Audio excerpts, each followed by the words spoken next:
Айбек Элчебеков Баткендеги айыл чарба тармагында иш алып барган Евросервис Групп компаниясын жетектейт. Аталган компания Баткенде өткөн экинчи инвестициялык форумдун алкагында болгон көргөзмөдө жергиликтүү дыйкандарга тамчылатып сугаруу системасы тууралуу маалымат берип, Өзбекстандык ишкерлер менен келишим түзүүгө жетишти.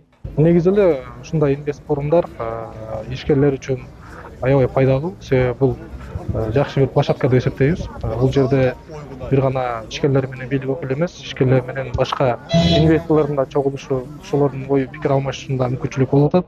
Катышуучулар бул иш-чараны узак мөөнөттүү жана туруктуу өнөктөштүктү бекемдөөгө дагы бир кадам катары баалашты. Форум Баткен облусун комплекстүү өнүктүрүүгө багытталып, аймактын инвестициялык жана туристтик потенциалын көрсөтүүгө зор аянтча болду деп билдиришти. Азыркы күндө сиздер өзүңүздөр көрүп тургандай, Жарманкеде ушунчалык мындай жергиликтүү компаниялардын көп болгону, алар өздөрүнүн жуш жерге келгендери, өндүрүлгөн продукциянын түрлөрүнүн көбөйгөнүн көрүп турабыз. Бул биз үчүн аябай зарыл. Мындай жылыш менен башка да ишкерлерге жакшы стимул берет.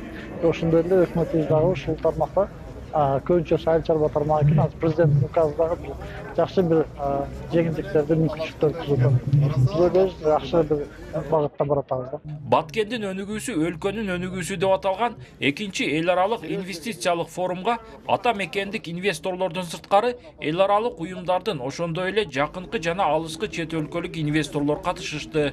Рассказали о той роли, о тех проектах, которые есть у России, в частности у Российско-Кыргызского фонда. Здесь у наших предпринимателей, которые уже работают или планируют работать в самое ближайшее время. Здесь, я имею в виду, это и строительство солнечных и ветряных станций, это и добыча полезных ископаемых.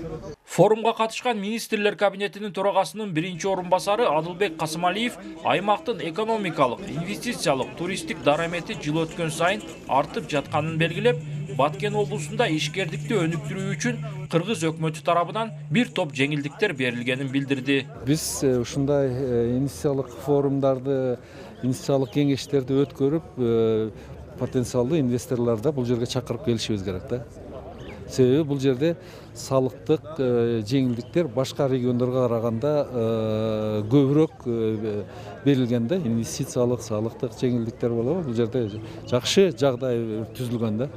Баткен облусунун 25 жылдыгынын алкагында өткөн Баткендин өнүгүүсү өлкөнүн өнүгүүсү экинчи эл аралык инвестициялык форумунда энергетика тармагында 3 жана туризм багытында 1 меморандумга кол коюлду.